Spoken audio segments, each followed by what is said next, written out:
c'est que oui, alors on a baissé nos émissions de CO2 locales, ça c'est celles qui sont en gris clair et gris foncé, mais forcément, concomitamment, vous avez les émissions de CO2 importées qui sont en vert clair et en vert foncé qui ont augmenté. Et elles ont augmenté de 70% ces émissions, donc c'est notre empreinte carbone, et elles représentent plus de la moitié de notre empreinte carbone. Donc, ça veut dire qu'aujourd'hui, quand on parle des émissions de CO2, on parle de moins de la moitié du problème. Ça rejette des déchets, ça rejette de la pollution, sauf que ça en rejette moins chez nous qu'ailleurs, puisqu'on a des normes environnementales qui sont plus sévères. Donc, oui, ça pollue. Donc, il y a, je ne sais pas si le ministère de la Transition écologique et solidaire, lui, ce qu'il préfère pour faire baisser ses émissions de CO2, c'est la délocalisation. D'accord? Bah, le jour où on aura un ministre de l'Environnement qui vous dit moi, je veux relocaliser et augmenter mes émissions de CO2 pour les faire baisser au niveau global et donc impacter positivement le réchauffement climatique, ce sera plutôt une bonne nouvelle. Mais je crois que ce n'est pas pour tout de suite. Mais sa batterie fabriquée en Pologne et probablement et en Chine pour les matériaux.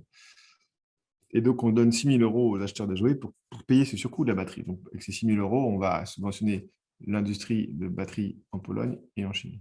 Pour la Peugeot i208, la voiture, elle est assemblée à Trnava, en Slovaquie, et la batterie en Chine. Quand vous faites 50 000 fois 6 000, ça fait 300 millions d'euros.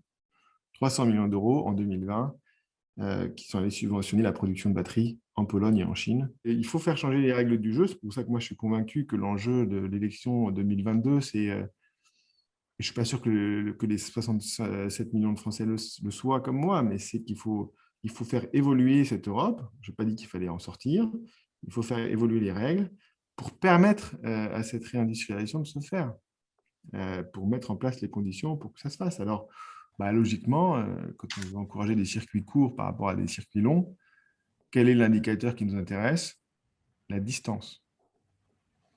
Et donc, on pourrait imaginer une taxe kilométrique sur la distance parcourue par les objets.